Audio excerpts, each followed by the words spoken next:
Senator Legarda. Thank you, Mr. Chair. Before I ask my questions, I'd like to finish the answers about the hospital because I was there during the, was it inauguration in 2022? It was during the campaign period and the candidates were invited.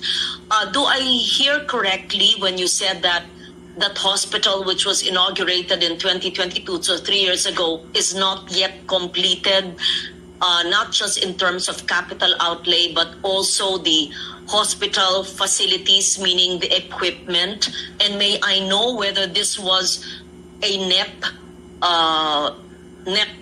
project of the Department of Migrant Workers, or is it a DOH project, or was it a congressional initiative? So that we know. And are all OFWs free of charge in the OFW hospital in Pampanga, or do they have to seek for medical assistance funds from a lawmaker, a congressman, a senator, and have to request to DOH? So all my questions pertain to the construction, first the vision, the construction, the operations, and then of the OFW hospital. Thank you. Yes, thank you, Mr. Chair, Madam Senator. The hospital is completed. The 80 million Cancer Care Center is an extension of the hospital to specialize in cancer care. Isa po rin to sa mandato ng ating Pangulo at habilin ng ating mahal na Secretary Toots Ople. Ang kinakailangan po yung building on that which was started. For instance, level 1 lang po kami sa ngayon. We don't have an operational ICU, but may nakaabang na pong ICU facility, and we are on the way to achieving level 2 status hopefully by next year to operate the ICU. While we have a world-class CAT scan machine, we are told only a few hospitals in the country have this kind of a CAT scan machine. We still don't have a MRI. So these are the things that we are still continually striving for. And as I said, yung proseso ng steady stream of medicines, we just recently partnered with PhilPharma to give us a steadier stream of medicines instead of periodic procurements by lot. So yun po ang isa sa mga sinasagawa natin na improvements. And then everything is for free, Madam Senator. As I mentioned, yung example ko po kanina, walang gagastusin kahit isang kusing. In fact, dagdag ko pong sagot doon sa tanong ni Senator Win.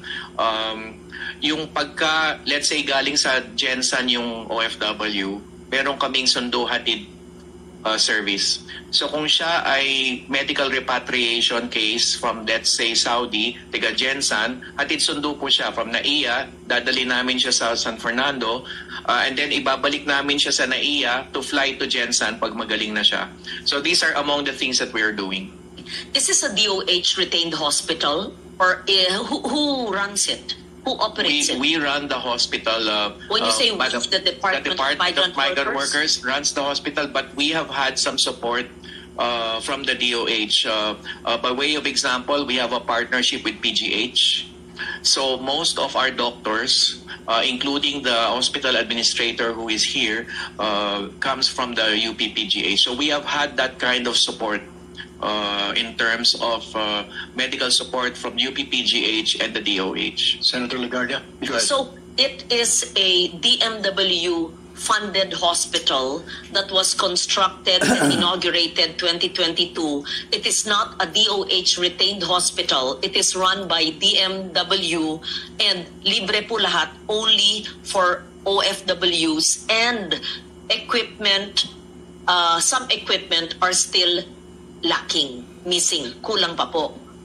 Yes, and the capital outlay needed is for another hospital, the cancer hospital, pero completed na po itong OFW hospital. It's a full-service hospital, just to be clear. Yes, Madam Senator. It is a full-service hospital, and OFW dependents are also covered. Kaya kung magpunta po kayo doon ngayon, pati yung mga nanay, tatay, asawa ng mga OFWs ay sineservisyohan rin po natin. Thank you for that information. I'm glad to know na hindi pala struktura lang, kung hindi may gamit naman at may silbi po. Okay.